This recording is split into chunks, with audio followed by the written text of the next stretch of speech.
Buenos días, vamos a seguir con clases de flujo compresible. Hoy vamos a ver el flujo isentrópico con cambio de área. ¿Sí? Si recordamos nosotros lo que pasaba en un flujo incompresible con cambio de área, en un modelo 1D estacionario, teníamos que el área y la velocidad, cuando la densidad era constante, ¿sí?, estaban relacionadas por una ecuación muy fácil que es V por A igual constante. ¿Sí? No involucraba ninguna otra variable del flujo cuando este era incompresible. Si teníamos un área que se achicaba en el trayecto del fluido, la velocidad aumentaba y viceversa. Ahora, cuando tenemos un flujo compresible, si vamos a mantener constante el caudal, ¿sí?, podemos llegar a tener variaciones de densidad también.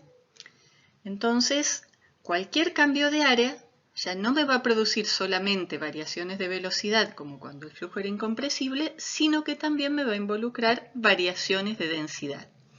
Entonces ya voy a tener que incorporar ecuaciones adicionales, ¿sí? No me va a alcanzar solamente con esta ecuación para vincular dos variables.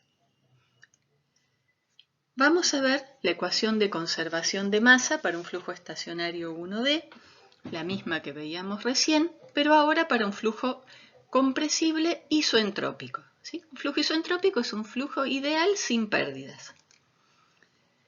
Entonces, nuestra ecuación de continuidad va a ser que el caudal se mantenga constante, es decir, el producto de densidad por velocidad por área en un conducto va a tener que conservarse. ¿Sí? Si a esta ecuación le tomamos logaritmo, ¿sí?, sabiendo que el logaritmo de un producto es la suma de los logaritmos, nos queda que el logaritmo del caudal va a ser logaritmo de la densidad más el de la velocidad más el del área, y la suma de los tres tiene que ser constante también. Si ahora diferenciamos esta ecuación, ¿sí?, el diferencial de cada logaritmo es el diferencial de la variable dividido la variable, así que se nos convierte que de ρ a de ρ más de b sobre b más de a sobre a tiene que ser igual a 0. ¿Sí? Entonces, esta es la forma en la que vamos a trabajar la ecuación de continuidad para un flujo 1D. Si el producto de ρ por b por a es constante, la suma de los diferenciales dividido cada variable tiene que ser 0. Vamos a tomar también la ecuación de conservación de energía para un flujo adiabático. ¿Sí? Un flujo isoentrópico es adiabático, así que cumple que la entalpía más b cuadrado sobre 2, la energía cinética por unidad de masa, tiene que ser constante. Si diferenciamos esta ecuación, como hicimos con la de arriba, nos queda que el diferencial de entalpía más el diferencial de b cuadrado sobre 2, que va a ser 2b por db sobre 2, el 2 se me va, tiene que ser igual a 0 también. Así que vamos a llamar 2 a esta ecuación, que es, como dijimos, la ecuación de conservación de energía. Y por último, para involucrar también a la presión en nuestro análisis, vamos a recordar la definición que tenemos de lo que es una variación de entropía, de cómo calcularla. La temperatura por el diferencial de entropía va a ser igual al diferencial de entalpía menos el diferencial de presión sobre la densidad. ¿Sí? Como tenemos un flujo isoentrópico, la entropía no varía, así que esta ecuación nos dice que en un flujo isoentrópico el diferencial de H, el diferencial de entalpía, es igual al diferencial de P sobre ρ. Y a esta ecuación la vamos a llamar 3. ¿Sí? Así que, si tomamos la ecuación 2 y reemplazamos el diferencial de entalpía por el diferencial de presión sobre ρ que obtuvimos en la ecuación 3, llegamos a una relación en la que el diferencial de presión sobre ρ más B por diferencial de B es igual a 0. ¿Sí? Recordemos que estamos en un flujo incompresible. Si ρ fuera constante, podemos integrar esto y llegar a Bernoulli. Pero como ρ no es constante, acá tenemos tres variables: presión, densidad y velocidad, que todas se pueden modificar. Bueno, Esta era, como dijimos al principio, nuestra ecuación de continuidad de conservación de masa. Así nos quedó la ecuación de la energía para un flujo isoentrópico, donde el diferencial de entalpía lo reemplazamos por el diferencial de P sobre ρ, que lo podemos hacer cuando la entropía no varía. Ya en esta ecuación podemos ir viendo un resultado que obtenemos en flujos compresibles, ¿sí? Que vale también para flujos incompresibles. Los signos de la variación de presión y de la variación de densidad, ¿sí? El signo de diferencial P y el de diferencial de B, siempre son opuestos. Es decir, si la presión me aumenta con un dP positivo, la velocidad va a disminuir, ¿sí? El flujo se va a frenar. Siempre estamos hablando de un flujo isoentrópico, ¿sí? No tengo pérdida por fricción. Si la velocidad aumenta, este diferencial de B es positivo, entonces dP es negativo y la presión va a bajar, ¿sí? Lo mismo que ocurría en Bernoulli para flujos incompresibles, esta ecuación me dice que ocurre para flujos con variaciones de densidad también. También habíamos visto la deducción de la velocidad del sonido, de la fórmula para velocidad del sonido, que era la variación de presión con la densidad para un flujo a entropía constante, ¿sí? Es decir, para un flujo isoentrópico. Eso era igual a c cuadrado, o sea, la velocidad del sonido al cuadrado. Como estamos analizando un flujo isoentrópico, podemos despejar de acá nuestro diferencial de P, que va a ser c cuadrado por el diferencial de ρ. ¿Sí?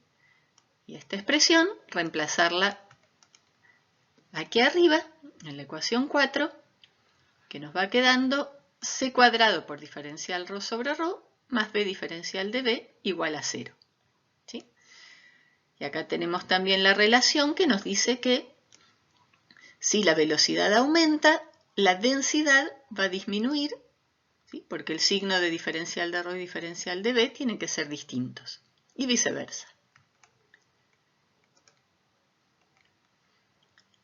Así que si despejamos de aquí diferencial de ρ sobre ρ, nos queda que esto es igual a menos b por el diferencial de b dividido c cuadrado, que la tenemos acá. ¿Sí? Y si yo esta expresión la multiplico y divido por b, para que aquí me quede b cuadrado y aquí me quede una b dividiendo, voy a obtener el cociente b cuadrado sobre c cuadrado, con signo negativo, por diferencial de b sobre b, y este cociente sabemos que es igual al número de Mach al cuadrado. ¿Sí? Así que el diferencial de ρ sobre ρ, que es este término de la ecuación de conservación de masa, podemos ponerlo en función del número de Mach y de la velocidad, y va a ser menos Mach al cuadrado por diferencial de b sobre b. Si ahora reemplazamos esta expresión en la ecuación de continuidad, en la ecuación 1, tenemos que menos Mach cuadrado por diferencial de b sobre b, que era el diferencial de ρ sobre ρ que reemplazamos acá, más diferencial de b más diferencial de a sobre a, tiene que ser igual a 0, y podemos sacar diferencial de b, factor común de estos dos términos, que nos queda multiplicando a menos Mach cuadrado más 1, y esto más el diferencial de área dividido el área va a ser igual a 0.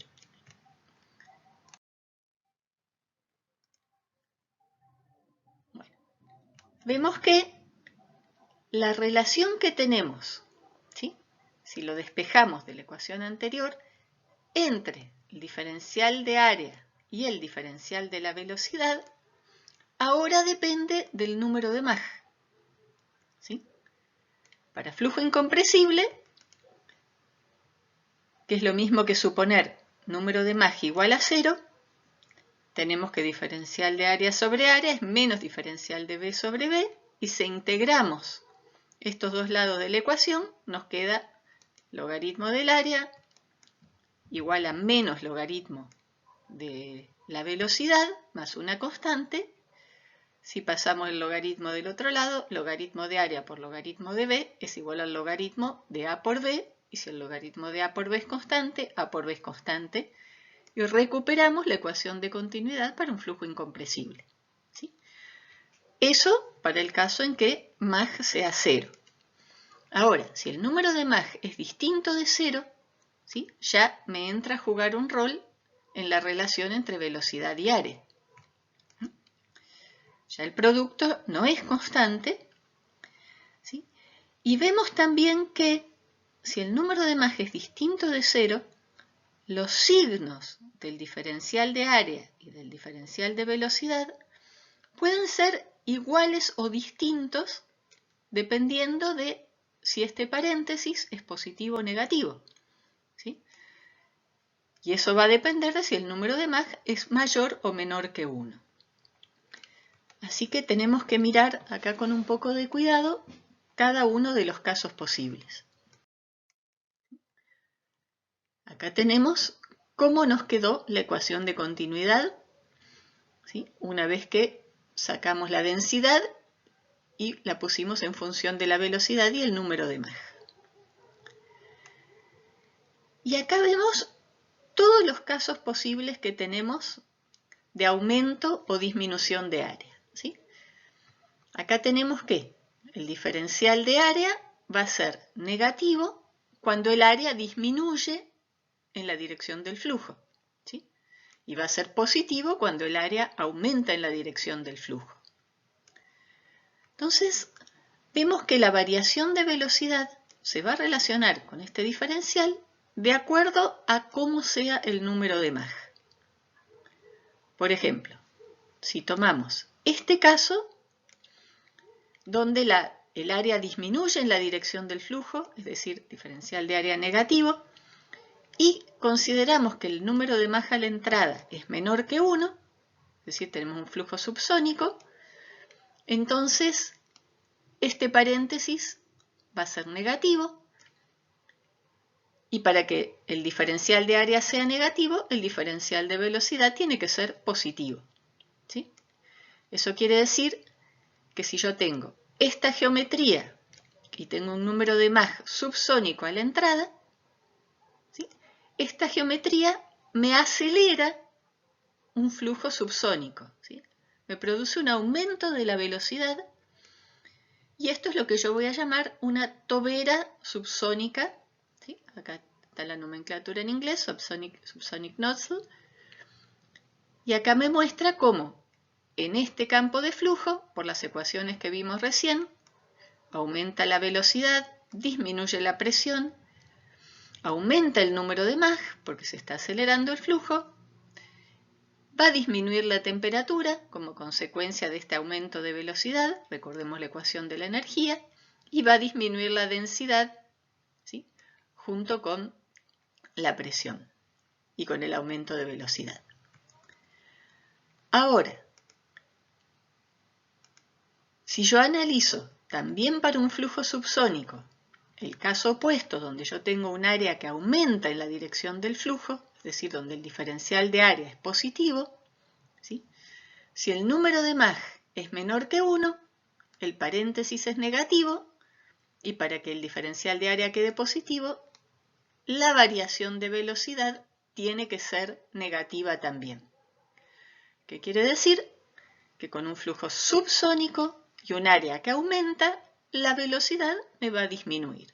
¿Sí? Es decir, el comportamiento que tenemos con un flujo subsónico ante el cambio de área es cualitativamente el mismo que teníamos en un flujo incompresible. Un flujo incompresible, si yo le achico la sección, se acelera, si le aumento la sección, se frena.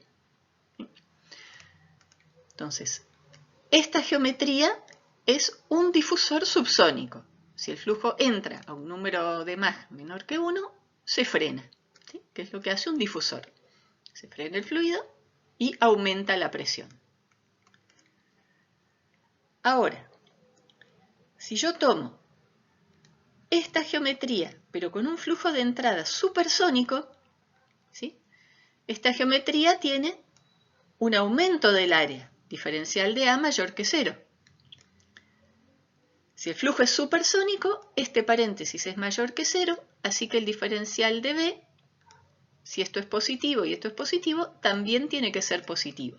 ¿Sí? El diferencial de B es mayor que 0 y el flujo supersónico que entra a un conducto donde el área aumenta, va a aumentar su velocidad. ¿Sí? Esto es bastante contra nuestra intuición de analizar durante tanto tiempo flujos incompresibles. ¿Sí? ¿Cómo puede ser que si yo le aumento el área, me aumente la velocidad? Bueno, ese aumento de área y velocidad se compensa en la ecuación de conservación de masa con un descenso de la densidad. ¿Sí? La forma en que puede aumentar la velocidad y el área, manteniendo constante el caudal másico, es que las moléculas estén mucho más separadas, ¿sí? Con lo cual la densidad disminuye y el producto de una densidad que baja por una velocidad que sube por un área que aumenta me sigue siendo constante. El último caso, bueno, esto es obviamente una tobera supersónica. Tobera es un dispositivo que me acelera el flujo. Así que acá vemos que esto es una tobera para un flujo subsónico y esto es una tobera para un flujo supersónico. ¿Sí? Un difusor es un dispositivo que me frena el flujo para subir la presión. Y acá vemos que si yo tengo un flujo supersónico con un número de Mach mayor que 1 y el área disminuye, es decir, diferencial de área negativo, si esto es mayor que 1, este paréntesis, para que esto sea negativo, la variación de velocidad, o sea, el diferencial de B, también tiene que ser negativo. Y eso implica que el flujo se frena.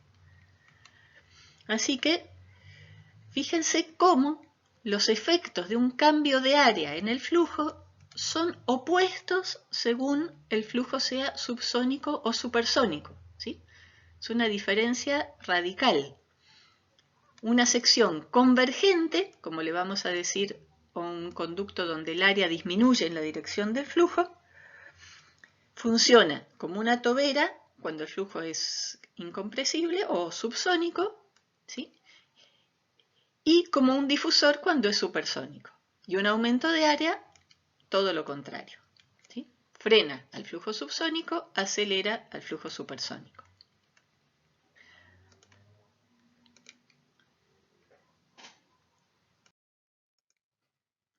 Si nosotros miramos cómo son las descargas de gases en distintos motores, esto que vimos recién nos permite saber, simplemente observando la geometría, si la descarga va a ser subsónica o supersónica. ¿Sí? Por ejemplo, si yo veo motores clásicos de aviones de transporte, ¿sí? Vemos que el flujo descarga y se acelera, porque el motor de avión lo que quiere es acelerar el flujo para tener empuje, a través de una salida donde el área se está achicando. Esto significa que los gases que salen de este motor salen en un régimen subsónico. ¿Sí? Acá hay otra configuración, esta es interesante, tiene esta forma, la nacela, se llaman chevrons, estos piquitos, ¿sí? Son una configuración que reduce el ruido, reduciendo la formación de vórtices organizados en la descarga esta, que si salen todos sincronizados, bueno, salen en la misma frecuencia y generan el ruido molesto que hacen los motores. ¿Sí? Boeing descubrió, o Rolls-Royce, que con esta configuración el ruido se atenúa. De todos modos, digamos, acá lo que queremos ver es que también acá la descarga de los gases se forma con una geometría convergente, así que los gases de este motor salen en régimen subsónico. ¿Sí? En cambio, si analizamos este tipo de motores, vemos que la tobera, la descarga, es divergente. El área va aumentando hacia la salida, hacia la sección de salida. Bueno, mirando solamente la geometría, ya sabemos que los gases que expelen estos motores salen en régimen supersónico. Y eso es consecuencia de la ecuación de conservación que vimos recién. vamos a analizar un poquito más y vamos a pensar, bueno, ¿qué pasa cuando este diferencial de área vale 0? ¿Sí? Yo tengo que el diferencial de área vale 0 cuando el área es constante, que no es el caso que estoy analizando, porque estoy analizando con área variable, o cuando el área pasa por un mínimo o un máximo local. Entonces vamos a analizar por separado las dos posibilidades. Primero, yo puedo tener un diferencial de área igual a 0 en un mínimo de área, entonces tengo esta geometría que se llama un conducto convergente divergente. ¿Sí? Entrada convergente, salida divergente. Recuérdense que acá de lo que estamos hablando es de la geometría, nada que ver con la divergencia de la velocidad ni nada de eso. Simplemente una geometría convergente es donde achico el área y divergente es donde la agrando. Bueno, según el flujo sea subsónico o supersónico, el cambio de área me lo afecta al revés. Entonces, esta entrada convergente, si el flujo es subsónico, me lo va a acelerar, y si el flujo es supersónico, me lo va a frenar. Y la salida divergente va a ser todo lo opuesto. Entonces vamos a analizar por partes. Primero, veamos qué pasa si el flujo es subsónico en todo el conducto. ¿Sí? Si el flujo entra subsónico y es subsónico en todos lados, esto va a operar como un tubo Venturi. ¿Sí? Ya vimos tubos Venturi en fluidos 1. Sabemos que un tubo Venturi acelera el flujo hasta la garganta, donde alcanza su máxima velocidad, y después el flujo se frena. ¿Sí? Lo mismo que hace en un flujo incompresible, lo hace en un flujo subsónico. Si en la garganta tengo un máximo de velocidad, entonces el diferencial de V en la garganta va a ser 0. Voy a tener un incremento de V con un dB positivo en la zona donde el área se achica, donde el diferencial de área es negativo. Acá tengo un máximo con diferencial de V igual a 0 y sale, frenando su velocidad, un diferencial de V negativo con un diferencial de A positivo. ¿Sí? En ese caso, bueno, nos resulta bastante familiar. Otra posibilidad es que tengamos flujo supersónico atravesando este conducto, ¿sí? Y que sea supersónico en todos lados. Entonces, ¿qué va a pasar? El flujo va a entrar con un número de Mach mayor que 1, se va a frenar en la primera parte, ¿sí? Su velocidad va a disminuir. Cuando alcance el área mínima, voy a tener la mínima velocidad, ¿sí? En ese caso el diferencial de V va a ser 0 también, así que área mínima diferencial de área 0, mínima velocidad diferencial de V 0, y después la velocidad supersónica va a aumentar en la sección divergente. ¿Sí? Acá tenemos que observar que tanto si el flujo entra en régimen subsónico como si entra en régimen supersónico, lo que hace la sección convergente es acercar el número de Mach a 1. Si entra subsónico, el número de Mach va aumentando con la aceleración del flujo. Si entra supersónico, el número de Mach es mayor que 1 y va disminuyendo a medida que el flujo se frena. ¿Sí? Entonces, el flujo en una sección convergente se acerca a Mach igual a 1 y en una sección divergente se aleja de Mach igual a 1. Si es subsónico porque se frena y si es supersónico porque se acelera. Hay una tercera posibilidad que yo tengo cuando este diferencial de área vale 0. ¿Sí? Si yo acá tengo el producto de dos factores, diferencial de V sobre V y Mach cuadrado menos 1, que son igual a 0, ¿sí? Vimos en los dos primeros casos que una posibilidad era que el diferencial de V sea 0. Pero otra posibilidad es que este paréntesis se anule. Y este paréntesis se va a anular cuando el número de Mach sea igual a 1. ¿Sí? Entonces, si justo en la garganta, donde yo tengo un diferencial de área 0, llego a tener Mach igual a 1, el flujo no necesita pasar ni por un máximo, mejor dicho, la velocidad del flujo no necesita pasar ni por un máximo ni por un mínimo, ¿sí? Esto puede tranquilamente ser distinto de 0 en la garganta, siempre y cuando el número de Mach en la garganta sea 1. ¿Sí? Vamos a ver qué es lo que ocurre en ese caso. ¿Sí? Entonces, si la garganta, repasemos esto, si acá no tengo Mach igual a 1, entonces voy a tener o bien un máximo de velocidad si el flujo es subsónico o un mínimo de velocidad si es supersónico. ¿Sí? Eso sí, no tengo Mach igual a 1 acá. Pero si llego a tener Mach 1 en la garganta, vamos a ver qué es lo que puede pasar. ¿Sí? Pongamos la garganta sónica, definamos que acá tenemos Mach igual a 1.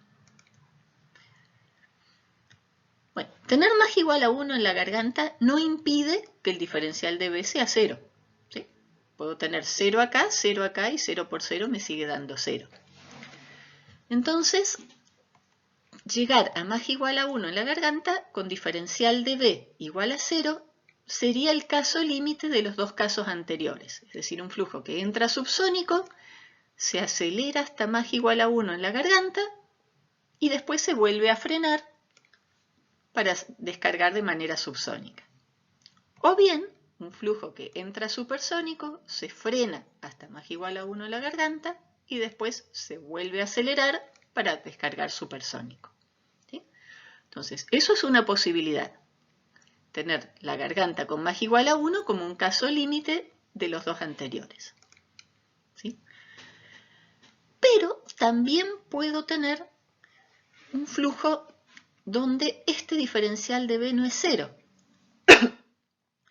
Puede pasar que el flujo entre subsónico, se acelere hasta Mach igual a 1 en la garganta y se siga acelerando, convirtiéndose en supersónico, porque entonces esta sección me lo va a seguir acelerando.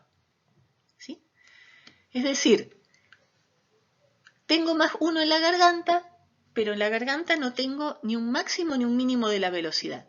La velocidad se acelera en la región convergente porque el flujo es subsónico, es sónico en la garganta y se acelera en la sección divergente porque se volvió supersónico. ¿Sí? Este caso es el caso de una tobera convergente divergente. Siempre es tobera, siempre me acelera el flujo. En la primera parte me acelera un flujo subsónico, en la segunda parte un flujo supersónico. Nunca se me anula el diferencial de B porque la velocidad siempre está aumentando. ¿Sí? Y bueno, con eso obtengo que me cierra igual la ecuación porque en la parte donde el diferencial de A es negativo, esto también es negativo. Perdón, cuando el diferencial de A es negativo, es donde yo tengo flujo subsónico, esto es negativo y esto es positivo. Y donde el diferencial de A es positivo, tengo flujo supersónico, esto es positivo y esto también es positivo. Así que ese es un caso posible, ¿sí?, donde la velocidad evoluciona de forma continua a través de la garganta, siempre aumentando. ¿Sí? Esto es lo que pasa en todos los motores cohete o los motores a reacción que tienen descarga supersónica. ¿Sí? Donde se quema el combustible, en la cámara de combustión, yo tengo una zona de baja velocidad, pero muy alta presión y muy alta temperatura también. Entonces, para acelerar esos gases y que descarguen en régimen supersónico, voy a tener entre la cámara de combustión y la tobera de descarga una sección convergente-divergente con una garganta que va a tener justo ahí Mach igual a 1. ¿Sí? Entonces, esta es la configuración que aparece en los motores cohete y motores a reacción con descarga supersónica, y algo de eso vamos a ver un poquito más adelante. ¿Sí? Si el diferencial de B no es 0, la otra posibilidad es al revés, que yo tengo una entrada supersónica, el flujo se frene en la región convergente, ¿sí? Porque una disminución de área me frena el flujo supersónico, llego a más igual a 1 en la garganta y se sigue frenando en la región divergente. ¿Sí? Este sería el caso de un difusor convergente-divergente. ¿Sí? En la tobera paso de subsónico a supersónico, en un difusor pasaría de supersónico a subsónico, siempre con más igual a 1 en la sección de área mínima, la sección de garganta. Bueno, el frenado de un flujo en realidad no es tan fácil como el acelerarlo, ¿sí? Sobre todo cuando yo tengo un flujo supersónico en la entrada, me suelen aparecer ondas de choque, que es un fenómeno que vamos a calcular en próximas clases, ¿sí? Y son un fenómeno no isentrópico. De todos modos, eso no quita que existe la posibilidad teórica de tener un difusor supersónico convergente-divergente y de que con un buen diseño esto se pueda lograr así. Pero insisto, esto no es tan frecuente que pase, esto pasa, de hecho, en todas las toberas de motores que tienen descarga supersónica. ¿Sí? Bueno, para completar vamos a ver la otra posibilidad cuando yo tengo un diferencial de área que sea 0, que es que el área en vez de un mínimo sea un máximo. ¿Sí? Entonces yo puedo tener el área máxima en un conducto al revés, divergente al principio y convergente al final. ¿Qué puede pasar acá? Recién veíamos que cuando aumentamos el área, ¿sí? Tanto el flujo subsónico como el flujo supersónico se alejan de más igual a 1. Un flujo subsónico porque se frena cuando le aumento el área, un flujo supersónico porque se acelera. ¿Sí? Yo aumento el área en esta sección. Así que, si el flujo entra subsónico a un conducto donde primero el área aumenta y después disminuye, a medida que recorre este conducto se va a frenar y si el número de Mach acá era menor que 1, el número de Mach se va a hacer cada vez más chico. Así que un flujo subsónico se va a ir frenando, va a tener un mínimo de velocidad en la máxima sección y después se va a volver a acelerar. ¿Sí? Va a ser subsónico a través de todo este conducto. Si el flujo entra supersónico, al revés. Se va a acelerar en la parte divergente, va a llegar a un máximo de velocidad en el punto de máxima sección y después se va a volver a frenar. ¿Sí? Pero en ningún caso se va a acercar a Mach igual a 1. Al contrario, si acá tengo un número de Mach de 2 y le aumento el área, el número de Mach irá creciendo a 3, 4, lo que sea, pero cada vez más lejos de 1. Así que en esta configuración, ¿sí? Nunca me va a aparecer un flujo sónico.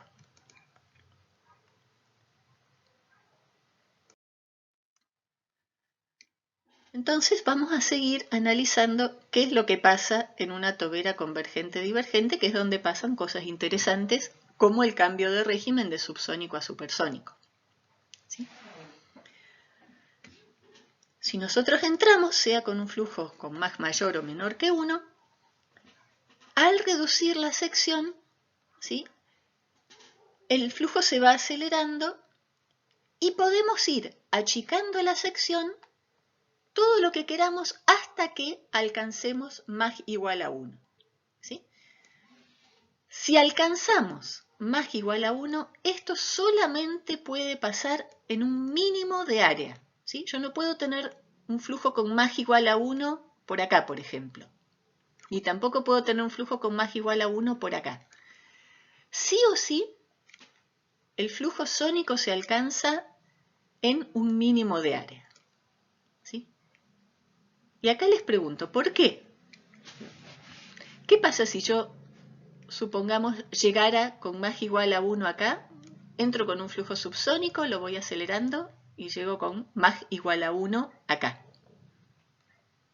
Piensen ustedes un poquito, si quieren pausen el video y piensen, ¿qué pasa si yo tengo Mach igual a 1 acá con el flujo que sigue con el área que se achica? ¿Sí? Piénsenlo un ratito. Después lo vamos a ver, pero ahora piénsenlo. Bueno, establecimos, ¿sí? Por ahora si no lo dedujeron, créanme, que solamente puedo tener más igual a 1 en un área mínima, ¿sí? No es recíproco, yo puedo tener un área mínima con cualquier número de Mach, siempre y cuando el flujo sea subsónico antes y después, o bien supersónico antes y después, ¿sí? Pero si tengo más igual a 1, sí o sí lo tengo en un área mínima. Cuando pasa eso, se dice que esta área mínima, que vamos a llamar garganta, ¿sí?, está choqueada o bloqueada, ¿sí? Y vamos a ver después también por qué usamos esta nomenclatura. A esta sección, la sección donde alcanzamos más igual a 1, la vamos a llamar área estrella o área crítica, ¿sí? El área crítica va a ser el área de un conducto donde se alcanza o se alcanzaría, no tiene necesariamente que existir físicamente, ¿sí?, puede ser un parámetro de referencia, el número de Mach igual a 1. Vamos a ver qué pasa con el caudal en esta área crítica. Teníamos que la ecuación de continuidad nos dice que el caudal másico que atraviesa una sección es igual a ρ por v por área, y si el flujo es estacionario, esto va a ser constante. Paso dividiendo el área y calculo m puntos sobre área, que va a ser igual a ρ por v. Por la ecuación de estado, ρ va a ser igual a P sobre RT, ¿sí?, donde R es la constante particular del gas. A esta RT la voy a escribir como el producto de dos raíces, ¿sí? Síganme en este desarrollo, no es caprichoso, después vamos a ver por qué. Y a esta expresión la voy a multiplicar y dividir por la raíz de gamma del gas, ¿sí? Así que tengo una raíz de gamma multiplicando acá y otra raíz de gamma multiplicando a esta RT que tengo adentro de la raíz, ¿sí? Y ahora sí ya van viendo por qué quise hacer esta descomposición en dos raíces, ¿sí? Ya vamos viendo que acá lo que tengo en este color fucsia es nada más y nada menos que un número de Mach. La velocidad dividido raíz de gamma RT, que es la velocidad del sonido, ¿sí? Así que este caudal por unidad de área, m puntos sobre área que tengo acá, ya se viene convirtiendo en una expresión que me involucra. Fíjense, empezó siendo densidad por velocidad y ahora ya tengo la presión, la temperatura y el número de Mach y un par de propiedades del gas, ¿sí? Sigo trabajando con esto. Multiplico y divido por raíz de T0 y multiplico y divido por P0. T0 y P0 serían las condiciones de remanso que yo obtengo si freno isoentrópicamente el flujo en cualquier punto de esta tobera, ¿sí? Por ejemplo, si esta tobera la estoy alimentando desde un reservorio donde tengo el gas a muy baja velocidad, en ese reservorio voy a tener esta presión P0 y esta temperatura T0, ¿sí? Por ejemplo, si la estoy alimentando desde una cámara de combustión. Estas serían temperaturas y presiones en esa cámara de combustión. Bueno, seguimos reacomodando las cuentas. La raíz de T0 que tengo multiplicando, la junto con esta raíz de T, ¿sí? Y acá me queda T0 sobre T elevado a la 1/2. La raíz de T0 que tengo dividiendo, la dejo acá nomás, solita, ¿sí? El P0 que tengo dividiendo, lo junto con este P. Acá me queda el cociente P sobre P0. La otra P0 que tengo multiplicando, la traigo acá solita. Y ahora vamos a relacionar los cocientes P0 sobre P y T0 sobre T con el número de Mach, con las expresiones que habíamos visto para flujo isoentrópico, ¿sí? Habíamos visto estas dos expresiones que me vinculan los parámetros de remanso con los parámetros que yo tengo a un número de Mach cualquiera con ese número de Mach.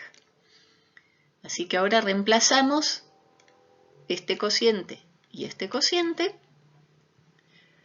y nos queda que el caudal por unidad de área va a ser raíz de gamma sobre R, propiedades del gas, P0 sobre raíz de T0, propiedades de remanso, y toda esta expresión que me involucra al gamma, el exponente adiabático, y al número de Mach.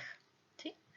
Juntamos estos dos paréntesis, sumamos los exponentes, porque son potencias con la misma base, y llegamos a la expresión final de el caudal másico por unidad de área. Tan fácil se veía acá como ρ por B, ahora lo tenemos expresado como proporcional a P0, inversamente proporcional a T0, y dependiendo del número de Mach que yo obtenga en la sección A donde lo estoy analizando. ¿Sí? Entonces, veamos que el caudal por unidad de área no va a ser siempre constante, ¿sí? El caudal sí es constante m punto, pero a medida que cambio el área va a cambiar el número de Mach y esto me va a dar cómo evoluciona este caudal unitario este caudal por unidad de área. Repito acá la fórmula y vamos a graficar, ¿sí?, cómo varía esta relación m punto sobre área para condiciones de remanso P0 y raíz de T0 constantes. ¿Sí? Entonces vamos a graficar simplemente esta función del número de Mach y cuando yo la grafico obtengo una curva con esta forma. Obviamente cuando el número de Mach vale 0 yo no tengo caudal. Acá estoy viendo que esto va a 0.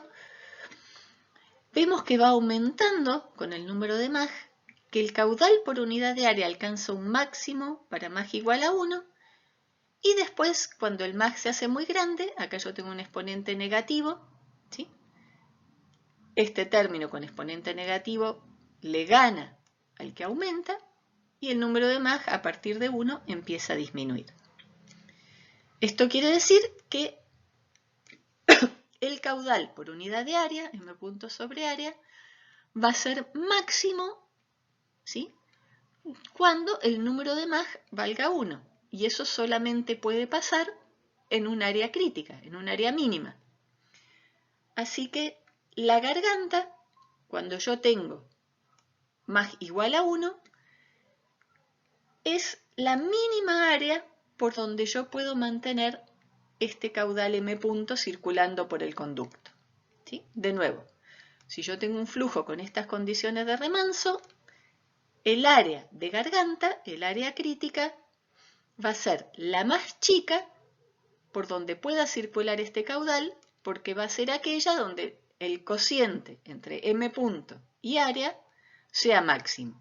¿Sí? Como m punto es constante, donde este cociente es máximo, es donde yo tengo el mínimo valor del área. Ahora la pregunta es, yo tengo un flujo circulando por un conducto de sección A, con el número de Mach que sea este número de Mach subsónico o supersónico, y quiero saber cuánto puedo yo achicar el área manteniendo constante ese caudal. ¿Sí? Lo que es lo mismo, cuánto puedo achicar el área hasta que el flujo alcance Mach igual a 1. Entonces lo que voy a hacer va a ser calcular el producto del área que yo tengo en mi conducto, el cociente, dividido el área crítica. ¿Sí? Para calcular esta relación, área sobre área crítica, voy a escribir este cociente como el cociente de m punto sobre área crítica dividido m punto sobre área. Como m punto es constante, se me va, el área que está dividiendo abajo la paso multiplicando arriba y me queda igual a esto. ¿Sí? Entonces, m punto sobre área es exactamente la relación que yo tengo arriba, y m punto sobre área crítica es esta misma relación, pero evaluada para más igual a 1. ¿Sí? Por eso este más vale 1, no lo veo, y este más vale 1, acá no lo veo. Cuando yo hago este cociente, todo lo que son los parámetros de remanso y las constantes del gas se me van, me queda solamente una función de gamma y del número de Mach. ¿Sí? Esta función, que me da el cociente del área sobre el área crítica, si yo la grafico, obtengo una curva con esta forma. ¿Sí? Vemos que esta curva pasa por un mínimo para Mach igual a 1, ¿sí? Y cuando el número de Mach tiende a 0, la relación de área sobre área crítica se va a infinito, porque tengo acá un Mach dividiendo, y de la misma forma, cuando el número de Mach se hace muy grande, también la relación área sobre área crítica, el que predomina es el que tengo acá, y también se va a infinito. ¿Sí? Es decir, si vemos para un flujo incompresible, que nos movíamos para un número de Mach cerca de 0, jamás nos preocupamos por qué podía pasar con una reducción del área. Porque para cualquier área que tuviéramos de entrada, el área crítica quedaba muy lejos, digamos, del área nuestra. ¿Sí? Pero cuando tenemos un flujo compresible, ya vemos que la relación de áreas, por ejemplo, si yo tengo un número de Mach de 0,5, ¿sí? No puedo achicarle demasiado el área porque enseguida alcanzo Mach igual a 1. ¿Sí? Bueno, lo que decíamos recién, el área es crítica para Mach igual a 1 y a medida que me alejo de 1, la relación área sobre área estrella va creciendo, tanto si el flujo es supersónico como si el flujo es subsónico. ¿Sí? Si yo reemplazo gamma en esta expresión por el valor para el aire o para gases diatómicos 1,4, entonces este 2 sobre gamma más 1 elevado a la gamma más 1 sobre 2 gamma menos 1 me queda este numerito, 0,5787. Gamma menos 1 sobre 2 es igual a 0,2 y este exponente gamma más 1 sobre 2 gamma menos 1 vale 3. ¿Sí? Así que esto se ve muy complicado, pero en la práctica es una cuentita que uno en calculadora hace en 10 segundos. Si recordamos las tablas de flujo isentrópico, ¿sí? Acá veíamos que teníamos para cada número de Mach P sobre la presión de remanso, ρ sobre la densidad de remanso, T sobre T0, y esta columna, ¿sí? Que anteriormente no dijimos lo que era y ahora lo podemos decir. En esta columna yo tengo la relación área sobre área crítica, esta relación matemática, ¿sí? Calculada para distintos números de Mach. Tanto para flujo subsónico, fíjense cómo el área sobre área estrella va bajando, ¿sí? A medida que el número de Mach crece hasta que alcanza 1, y después vuelve a subir cuando el flujo es supersónico y el número de Mach aumenta, ¿sí? Y de nuevo, de 1 vuelve a aumentar cuando sube el número de Mach. ¿Sí? Acá podemos ver que para cada número de Mach tenemos una relación de área sobre área crítica, pero si lo pienso al revés, si yo lo que conozco es la relación entre el área y el área de garganta, tengo dos soluciones posibles para el número de Mach. ¿Sí? Si yo conozco este cociente, esta ecuación tiene dos soluciones. Una con un número de Mach menor que 1 y otra con un número de Mach mayor que 1. ¿Sí? Por ejemplo, si yo tomo una relación área sobre área crítica de 5 y entro en la tabla, veo que puedo tener una solución supersónica con un número de Mach entre 3,1 y 3,2, este valor que tengo acá, y una solución subsónica con un número de Mach que si esto vale 5 va a estar un poquito por arriba de 0,1, que es esta solución que yo encuentro acá. ¿Sí?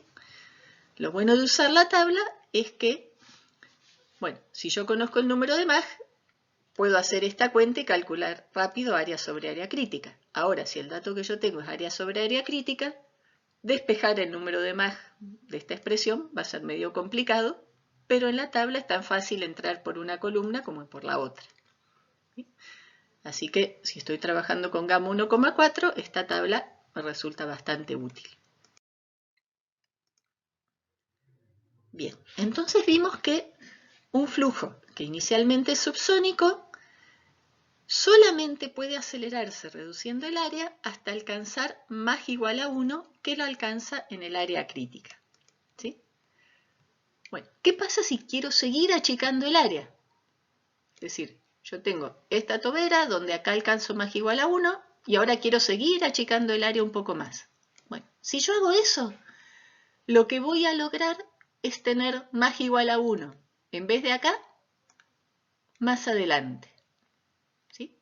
O sea, si yo sigo achicando el área, lo único que hago es correr el Mach igual a 1 a mi nueva área mínima. ¿Y qué hice? Además de eso, bajé el caudal.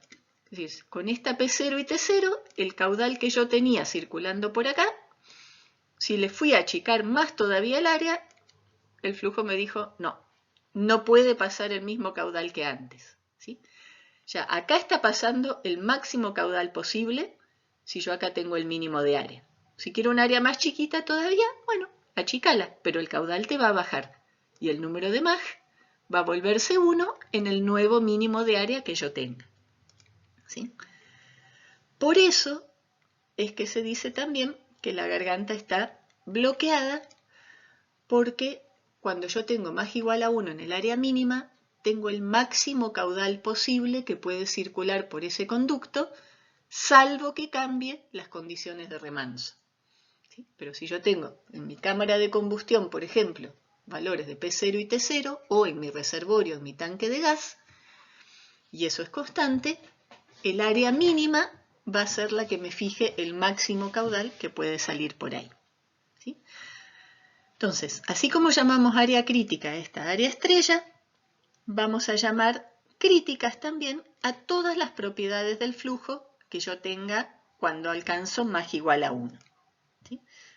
Entonces voy a tener T crítica y la relación T crítica sobre T0 va a ser lo que me daba T sobre T0 cuando hago que Mach valga 1, ¿sí? Que es 2 sobre gamma más 1, y lo mismo para P crítica sobre P0, ρ crítica sobre ρ0. Simplemente tomo las relaciones de flujo isentrópico y reemplazo el número de Mach por el valor de 1. ¿Sí? Además, voy a definir C crítica, la velocidad crítica del sonido, como la velocidad del sonido que yo tengo en este punto, ¿sí? En el punto de Mach igual a 1 alcanzado de forma isentrópica. Y con esta velocidad C crítica se define también un número de Mach, llamado Mach crítico, que es el cociente, acá se ve Mach estrella, de la velocidad V sobre C crítica. ¿Sí? Ojo, el Mach crítico no es el Mach que yo tengo en la zona crítica, porque ese siempre vale 1. El Mach crítico es otra forma de adimensionalizar la velocidad que yo tengo en un punto cualquiera de la tobera, en vez de dividiéndola por la velocidad del sonido en ese mismo punto, dividiéndola por la velocidad del sonido en otro lado. ¿Sí? Así que vamos a ver el número de Mach crítico en parte de la bibliografía, pero eso no es el Mach en el punto crítico. Eso es la velocidad en cualquier punto dividido la velocidad del sonido, sí, en el punto crítico. ¿Sí? Es decir, la velocidad de flujo en un punto y la velocidad del sonido en otro punto, exactamente en un área crítica.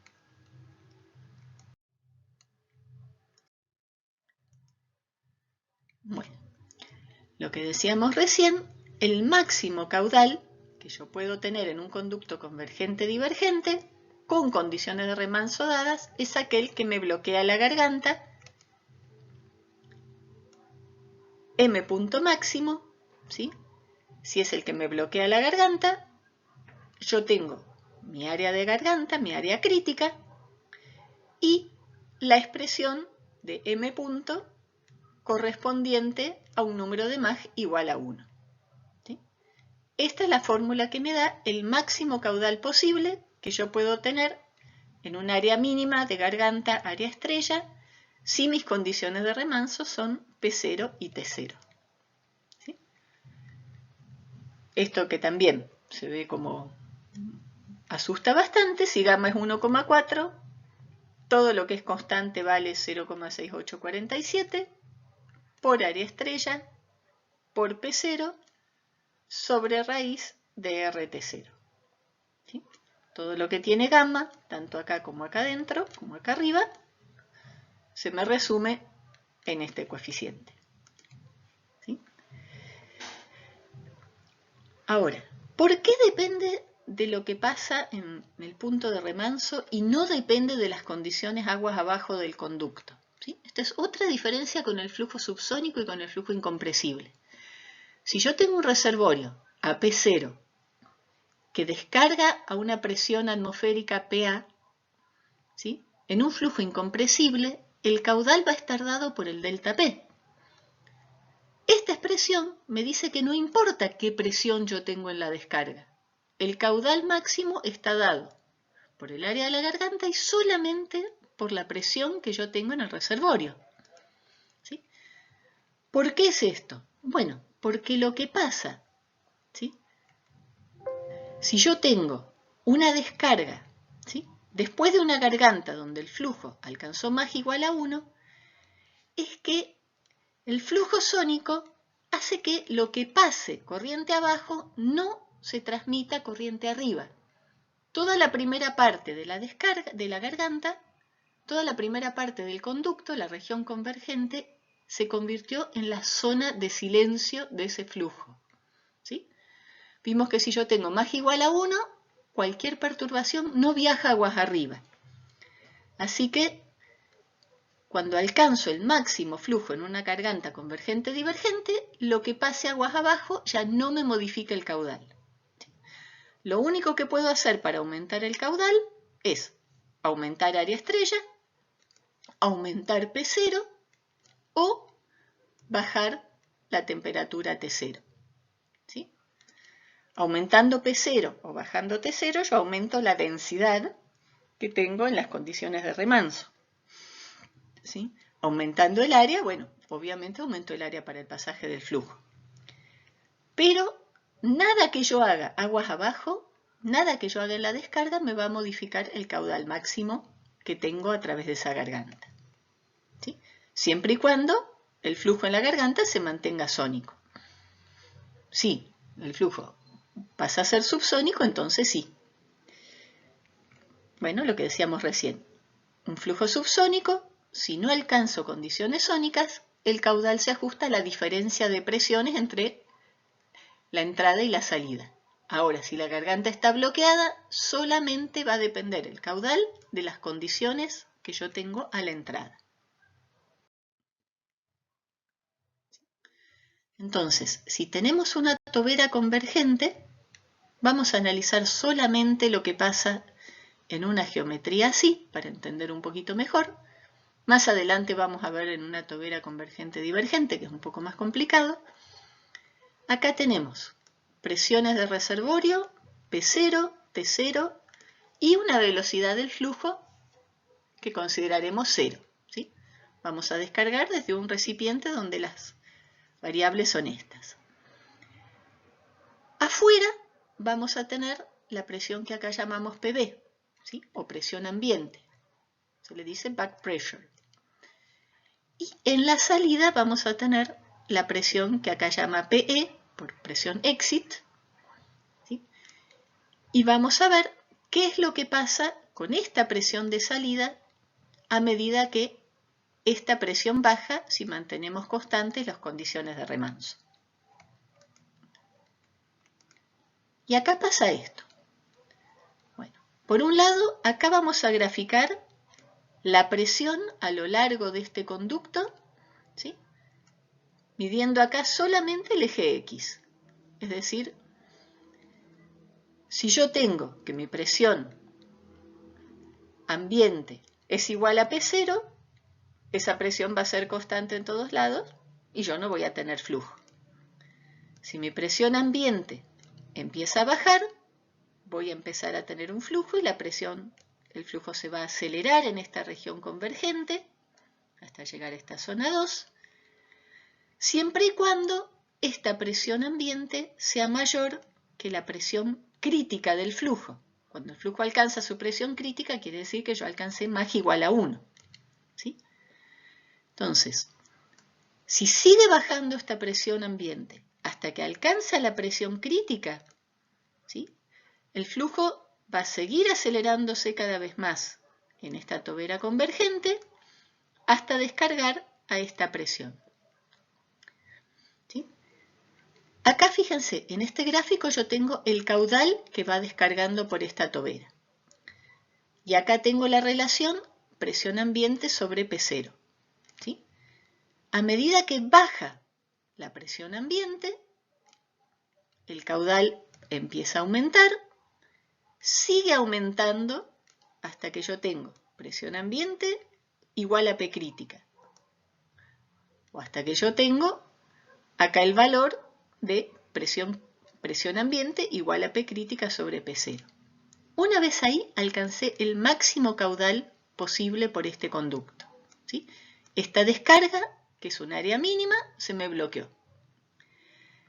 Si la presión externa, la presión ambiente, sigue bajando por debajo de P crítica, el flujo acá adentro no se entera. Si la presión baja y yo acá tengo más o igual a 1, acá adentro no me cambia absolutamente nada. Todas estas presiones ambiente, 4, 5, hasta vacío total puedo yo tener acá afuera, y el flujo acá adentro, la presión va a seguir esta curva, la que va desde 0 a 3. Mi presión PE va a estar congelada en 3. ¿Sí? Acá vemos como la presión de salida, ahora se me congeló el mouse, ahí volvió. Acá vemos como la presión de salida, que es lo que yo tengo que graficado acá, en función de la presión de descarga, baja con la presión de descarga hasta que la presión de descarga alcanza el valor P crítica, y después, si yo sigo bajando la presión de descarga, la presión de salida, la que yo tengo acá, en el flujo, no cambia más. Queda igual a P crítica. ¿Sí? El caudal que va aumentando cuando yo tengo una descarga acá subsónica y una presión de descarga mayor que P crítica, mientras la presión va bajando, el caudal aumenta, aumenta, aumenta, llega a un máximo y a partir de acá, por más que yo siga bajando la presión ambiente o haga vacío, el caudal no me aumenta más. ¿Sí? De nuevo, todo lo que me baje esta presión por debajo de P crítica no me modifica lo que pasa en la sección convergente. Esta área mínima está bloqueada, acá tengo más o igual a 1. La información de lo que pasa acá no viaja aguas arriba, así que el flujo que viene por acá, como acá alcanza más o igual a 1, no ve lo que tiene adelante. ¿Sí? Es algo que hay que pensar porque no es intuitivo, pero es importantísimo cuando yo trabajo con gargantas bloqueadas. ¿Sí? Una vez que la garganta se bloqueó, que yo baje la presión acá, ya no me modifica el caudal y no me modifica la presión que tengo en este punto, ni la presión que tengo en ninguno de los puntos de mi conducto. ¿Sí? Loco, pero así es. Hacemos una pausita, ya llevamos 1 hora. Acá podemos ver una toberita convergente-divergente mientras vamos a Así suena el motor que supuestamente llevará al hombre al planeta rojo.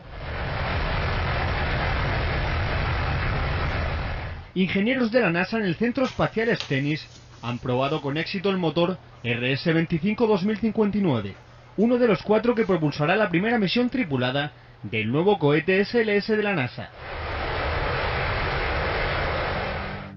Los motores RS-25 alimentarán la etapa central del nuevo cohete de la NASA, Space Launch System, que está siendo desarrollado para llevar a los seres humanos al espacio más profundo. El SLS de carga pesada será más poderoso que cualquier cohete actual y se convertirá en la pieza central de la próxima era de la exploración espacial, llevando a los seres humanos a un asteroide y eventualmente a Marte. 4 RS-25 accionarán el vehículo SLS en el lanzamiento, disparados al mismo tiempo para generar más de 1,6 millones de libras de empuje. Los RS-25 son versiones mejoradas de los motores principales del transbordador espacial, que propulsaron 135 misiones exitosas de la órbita terrestre baja. Obviamente estos motores caerán al océano tras cumplir su misión de lanzar el cohete fuera de la órbita terrestre.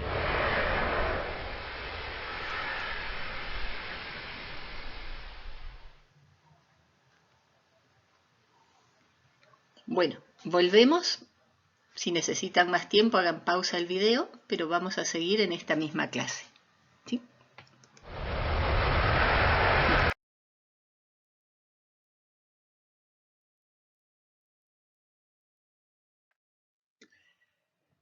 Y vamos a ver, después de este videito, cómo analizar un motor cohete.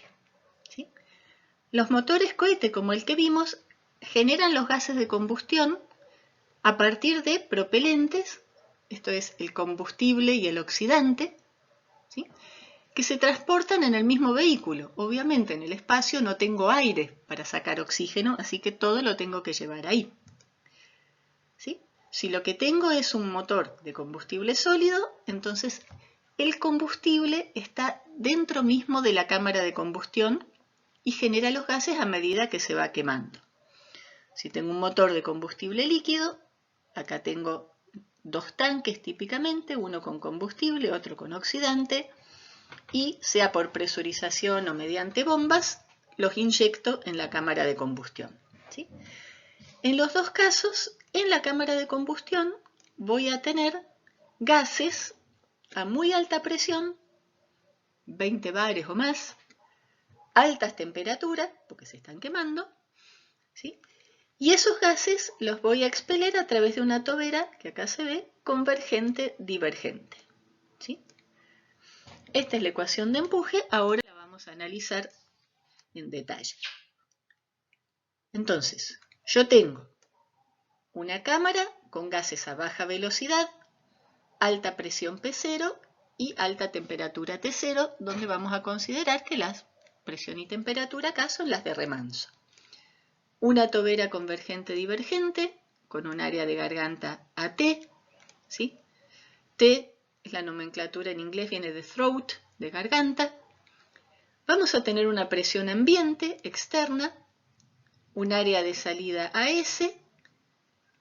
La presión PS va a ser la presión de los gases en la salida, que por lo que vimos, no necesariamente va a ser igual a la presión ambiente, sobre todo porque la salida es supersónica, y una velocidad Bs de los gases de salida. ¿Sí? M punto, el caudal total, va a ser, por conservación de masa, si es combustible líquido, el caudal de oxidante y combustible que yo inyecte, todo convertido a gas va a tener que salir, así que va a ser el mismo M punto. Y si es en combustible sólido, bueno, el caudal de los gases que se generen en la combustión. ¿Sí? Si hacemos un balance de cantidad de movimiento en esta figura, donde definimos como volumen de control esta línea punteadita,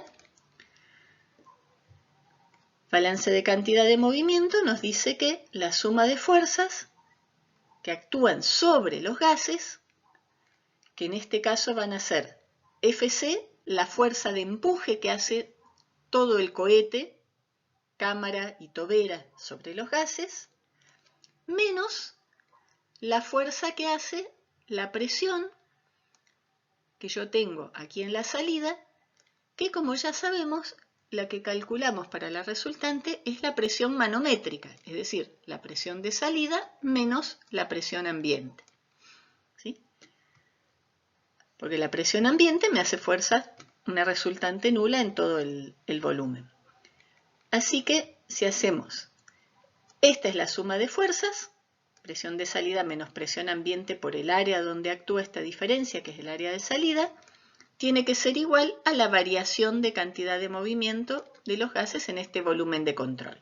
¿Sí? Y si bien yo tengo una entrada de fluido, sobre todo en los de combustible líquido, la cantidad de movimiento que traen los líquidos que se inyectan en la cámara de combustión es muy pequeña comparada con la cantidad de movimiento que tienen los gases a la salida. Así que vamos a despreciar la cantidad de movimiento en la entrada y vamos a suponer que la variación de cantidad de movimiento en mi volumen de control es m punto por velocidad de salida. ¿Sí? Así que si yo despejo la fuerza de empuje, en este caso estoy calculando el empuje del cohete sobre el fluido, pero sabemos que por acción y reacción va a ser igual y opuesto al empuje del gas sobre el cohete, que es el que me interesa. Esto va a ser igual a m punto por la velocidad de salida más el delta P, presión de salida menos presión ambiente, por el área de salida. ¿Sí? Bueno, este término en particular solamente puede aparecer si la descarga es supersónica, o si fuera una tobera convergente, si fuera sónica, como vimos recién. ¿Por qué? Porque si yo tuviera una descarga subsónica, entonces este valor de presión ambiente, ¿sí?, haría que el caudal se ajustara entre P0 y PA para descargar a una presión de salida igual a la presión ambiente. ¿Sí? Cuando el flujo es subsónico, la información viaja aguas arriba, entonces el caudal se acomoda y descarga a la misma presión que yo tengo afuera. Si se acuerdan todos los problemas que vimos de fluidos de descarga a la atmósfera, siempre la presión del flujo era igual a la presión atmosférica o la presión ambiente en ese lugar. Bueno, eso porque el flujo incompresible es obviamente subsónico.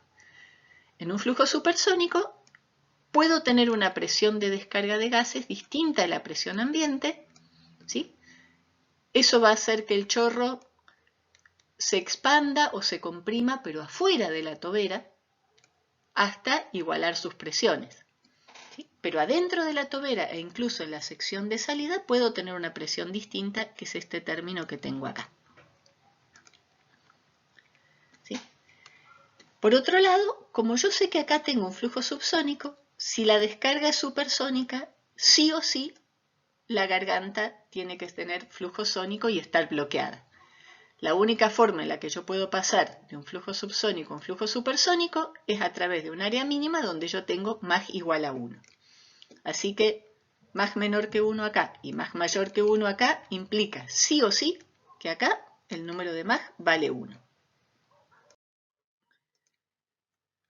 Bien, entonces, si bien con esto ya podríamos calcular el empuje de un motor cohete cualquiera que nos den, vamos a estudiar un poquito qué es lo que pasa en esta ecuación y vamos a hacerla dimensional con dos magnitudes de referencia. La presión de remanso, la que tengo en la cámara de combustión, y el área de la garganta, que es, como vimos, la que me regula el caudal de salida de los gases también. O sea, en realidad me lo regulan P0, T0 y el área de garganta. ¿Sí? Como acá tengo una fuerza, la divido por una presión por área y esto me queda dimensional. ¿Sí? El término que tiene un producto de presiones por área se dimensionaliza re fácil, presión con presión, área con área. Este es un poquito más complicado y ahora lo vamos a analizar. El primer término de la derecha, vamos a empezar viendo qué pasa con la velocidad. Si recordamos la ecuación de la energía para un flujo adiabático, teníamos que Cp por T más B cuadrado sobre 2 es igual a Cpt0. ¿Sí? Si acá tenemos la temperatura de salida y la velocidad de salida de los gases, tienen que ser igual a Cp por T0, que va a ser la temperatura en la condición de remanso en la cámara de combustión. Así que mi velocidad de salida, la despejo de acá, va a ser 2Cp por T0 menos la temperatura de salida. ¿Sí? Saco T0 factor común de este paréntesis. Separo la raíz de 2Cp por T0 de la raíz de este paréntesis. Y ahora, esta Cp, que está en azul, la reemplazo por gamma R sobre gamma menos 1. ¿Sí? Y el cociente de temperaturas, Ts sobre T0, lo reemplazo por las condiciones de flujo isentrópico. Esto va a ser igual a Ps sobre P0 elevado a la gamma menos 1 sobre gamma. ¿Sí? Así que acá tengo la velocidad de salida en función de T0 y en función de la presión de salida dividida P0. ¿Sí? Por el otro lado, tengo el caudal, este M punto que tengo acá, y de la expresión del caudal máximo que yo tengo, porque dijimos que la garganta estaba bloqueada, este M punto va a ser igual al área de la garganta, área sub T, por la raíz de gamma sobre R, P0 sobre raíz de T0, y este número que me involucra al gamma del gas. ¿Sí? Como yo acá tengo M punto dividido P0 por el área de garganta, divido por esta P0, divido por el área de garganta, y me queda 1 sobre raíz de T0, la que tengo acá, por todo esto que depende de gamma R y nada más. Bueno, esta ecuación llegamos a escribirla de esta manera. Cada vez nos vamos complicando más, parece, pero algo va a salir. Acá podemos ver M punto sobre P0 a T es todo lo rojo, la velocidad de salida es todo lo azul. Si analizamos esto, vemos que acá hay una R que se va con esta, una raíz de T0 que se va con esta raíz de T0. ¿Sí? Yo puedo juntar acá algunos términos. Este gamma raíz con esta raíz de gamma lo saco en un gamma acá afuera. Este paréntesis, que está la gamma más 1 sobre 2 gamma menos 1, este un medio que tengo acá, me permite juntarlo adentro de esta raíz. Bien, se me fue el un medio porque lo metí adentro de esta raíz. ¿Sí? De forma que yo tengo acá un número que depende de gamma por la raíz de 1 menos presión de salida sobre P0 a la gamma menos 1 sobre gamma. Y aquí tengo presión de salida, presión ambiente, área de salida y área de garganta. ¿Sí? De esta manera adimensionalicé la ecuación del empuje, ¿sí?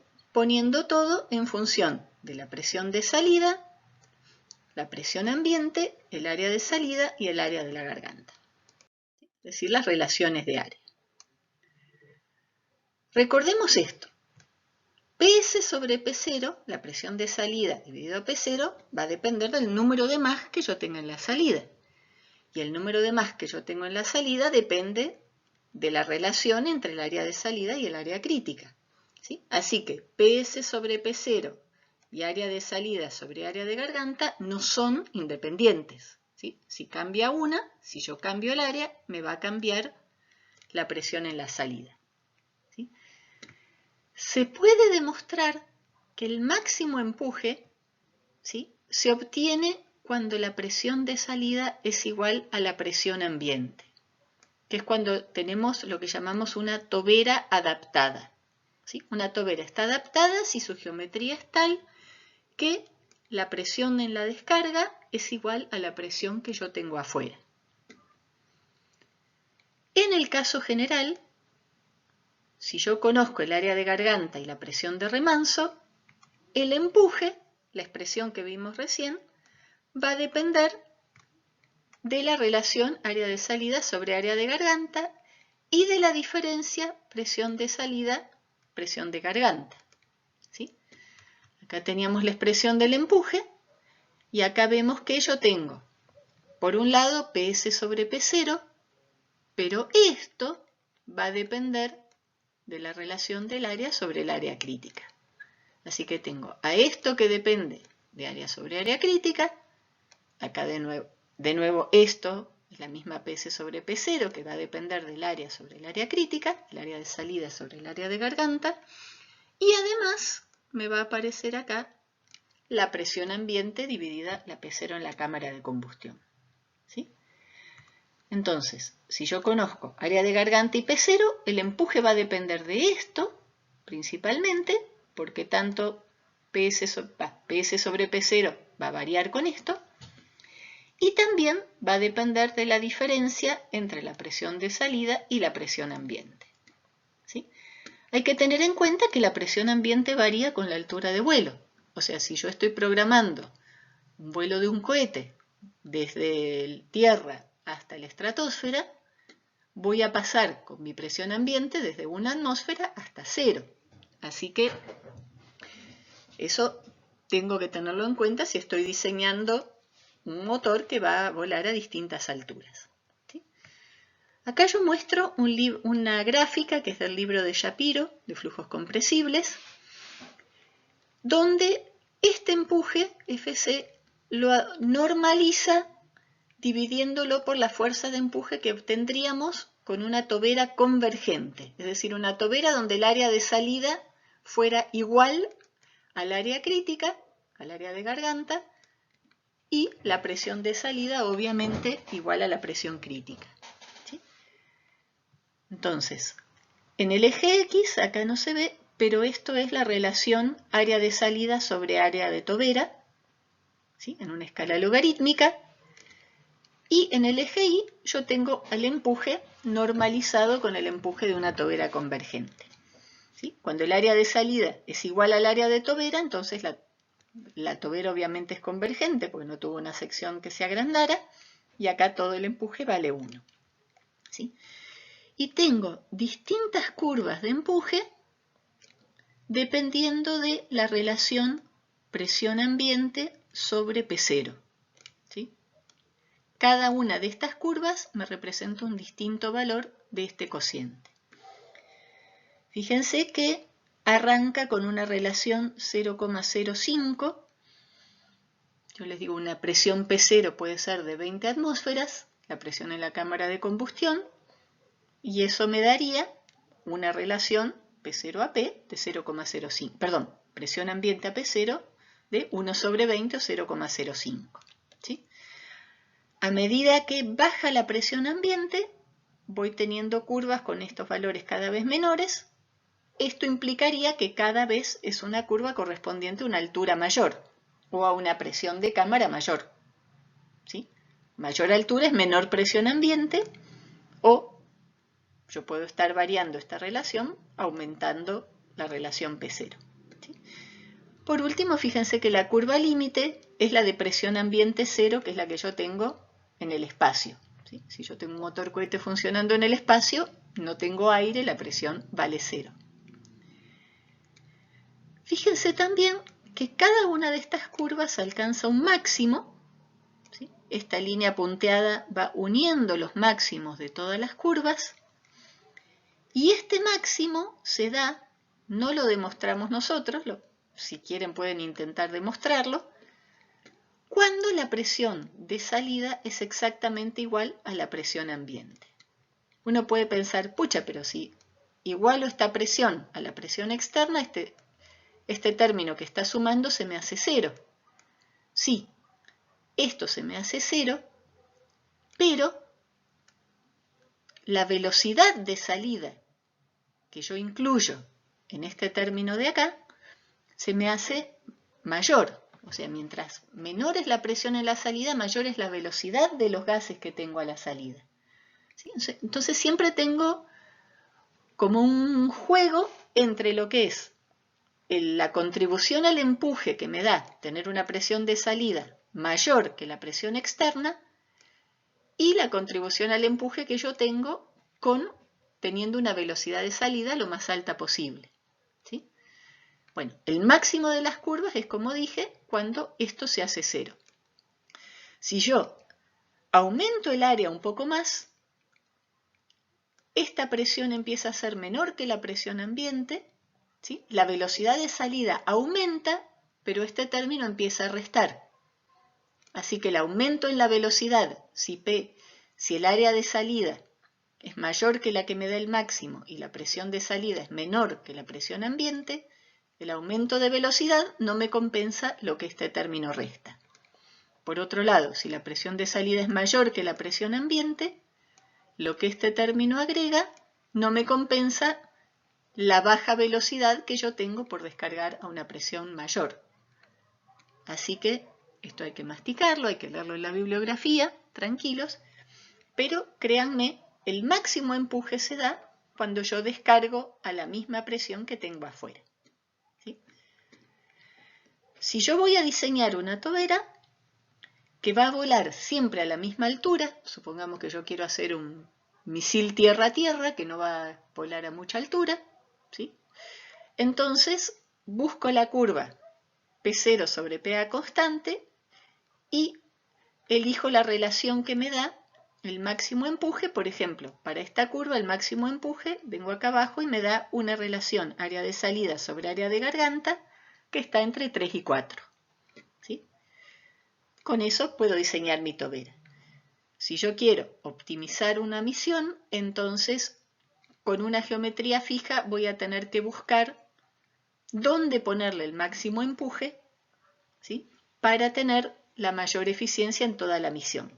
Ya la cosa se vuelve un poco más complicada porque el máximo empuje me da distintas geometrías de acuerdo a la presión ambiente donde yo vaya a descargar. ¿Sí?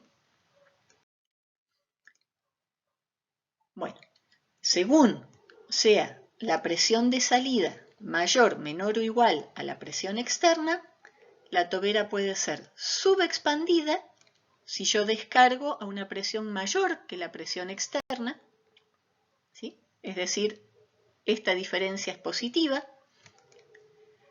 Puede estar simplemente expandida o adaptada, que es cuando la presión de salida es igual a la externa y cuando yo obtengo el máximo empuje, ¿sí? O puede estar sobreexpandida si la presión de salida es menor que la presión ambiente. ¿Sí? En este caso, yo tengo que tener un poco de cuidado porque normalmente una geometría con una presión de salida menor que el ambiente, una tobera sobreexpandida, la velocidad va a ser muy alta, pero ¿sí? En algún momento me pueden aparecer ondas de choque para comprimirme el flujo que descarga una presión muy baja y subirle la presión hasta la presión ambiente. ¿Sí? Generalmente, bueno, en una misión,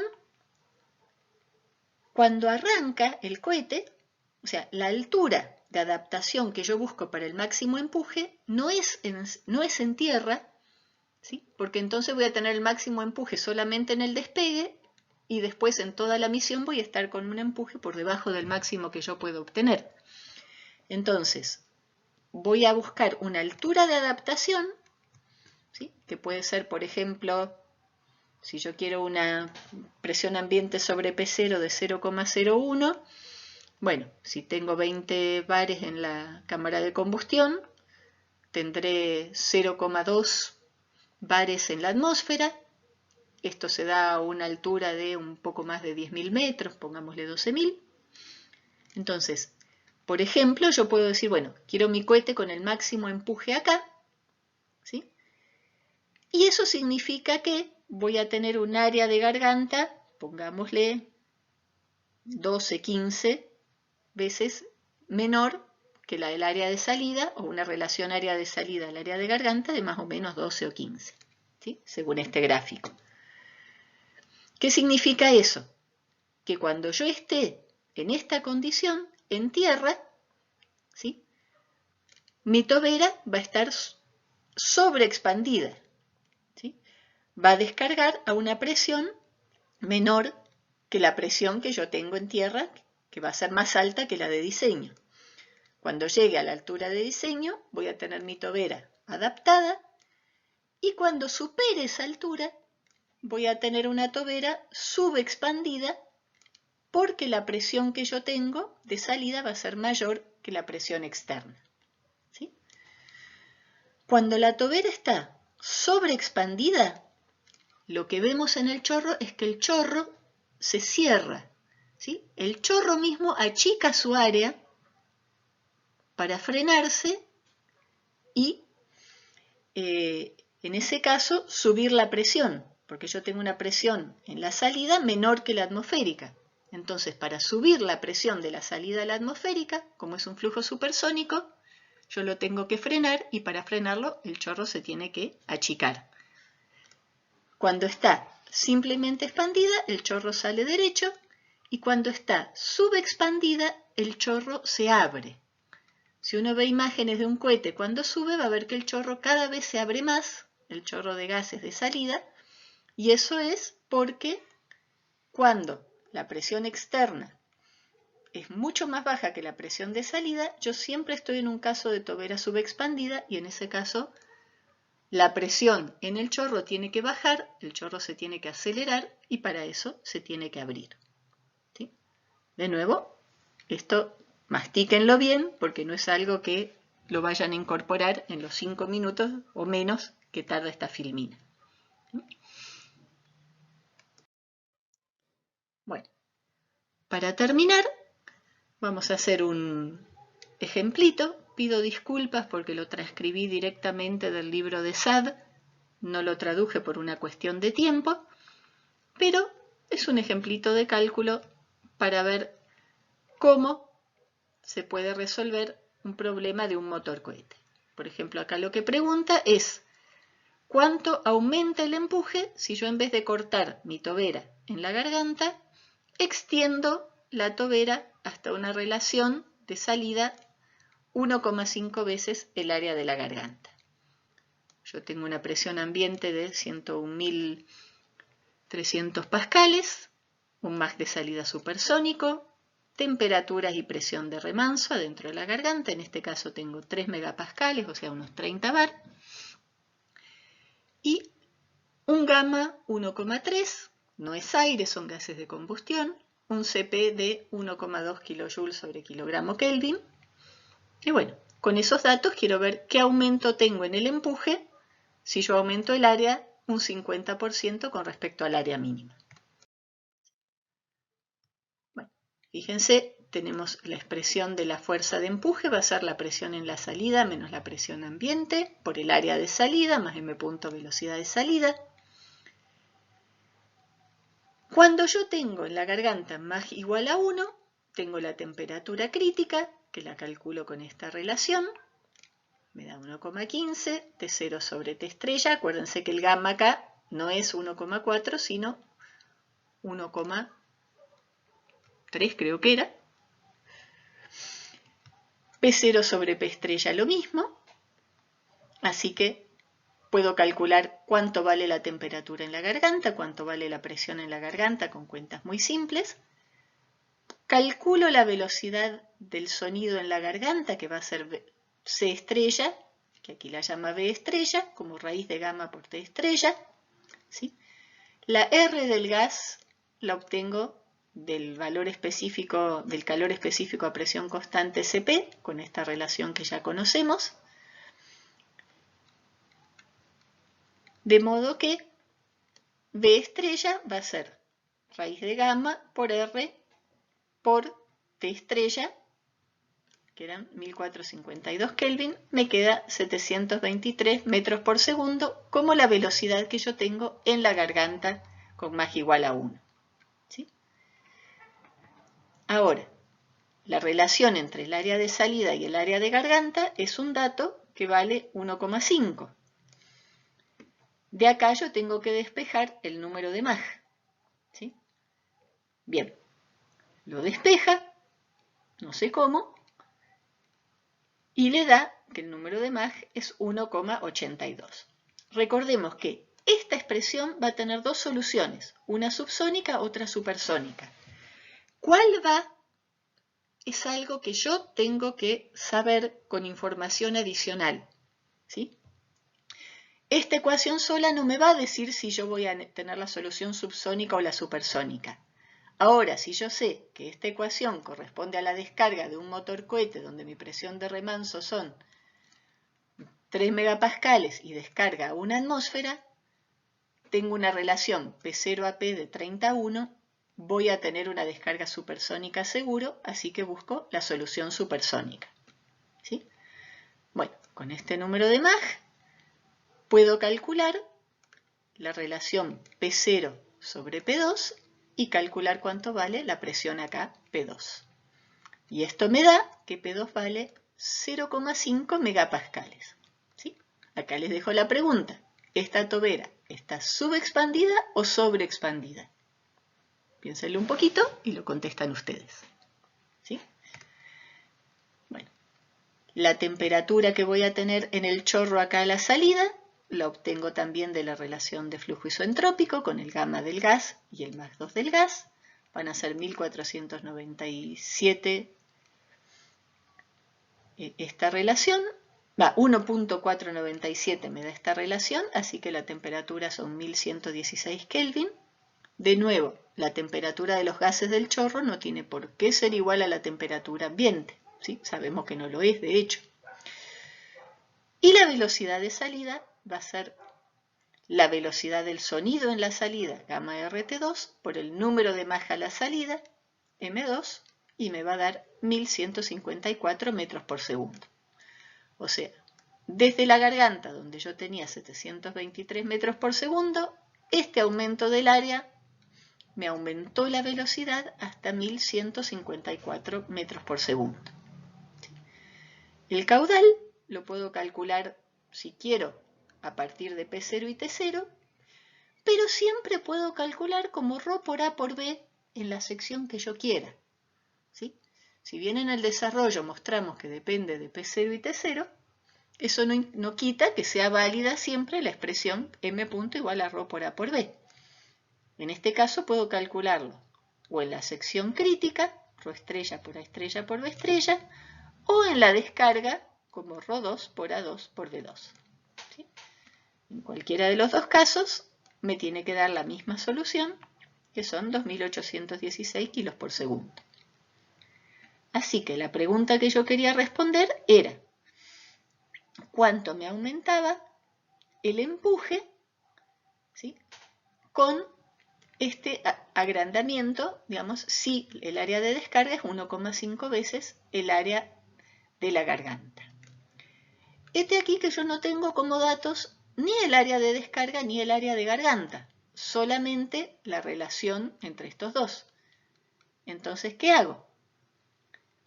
Divido el empuje por el área crítica, ¿sí? Llamo F crítica al empuje que tengo cortando la tobera acá, F al empuje que tengo con la tobera hasta donde llega, y la relación F sobre F estrella va a ser igual a F sobre área crítica dividido F estrella sobre área crítica. Y si yo divido mi expresión de empuje que tengo acá arriba por el área crítica, me queda presión de descarga menos presión ambiente por área 2 sobre área crítica, este cociente sí lo conozco, M punto por B2 dividido área crítica, ¿sí? Fíjense que acá M punto me queda, 2816,6 por área crítica, así que si yo lo divido, esta área crítica se me va. Y abajo lo mismo, ¿sí? Solamente que abajo, aquí tengo área 2 sobre área crítica, acá tendría área crítica sobre área crítica que se me van, acá tengo B2 y acá tengo B estrella. Hago estas cuentas y la relación de empujes me da 1,078.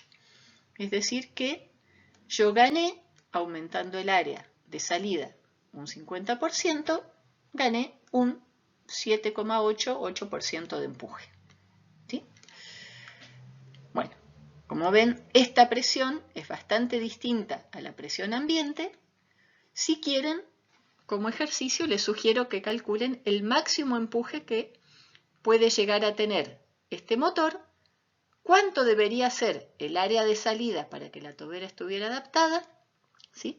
Y cuál sería el máximo empuje en ese caso.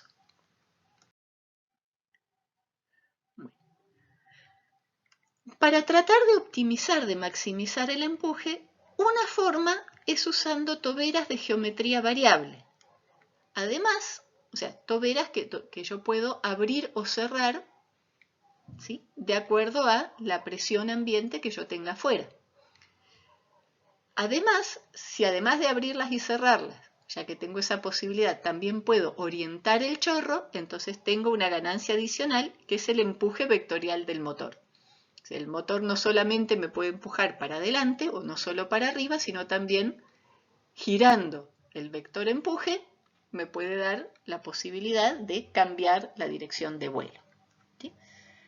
Bueno, con esto voy a terminar. Los dejo con este videíto, que está bastante lindo, mostrando un motor de geometría variable.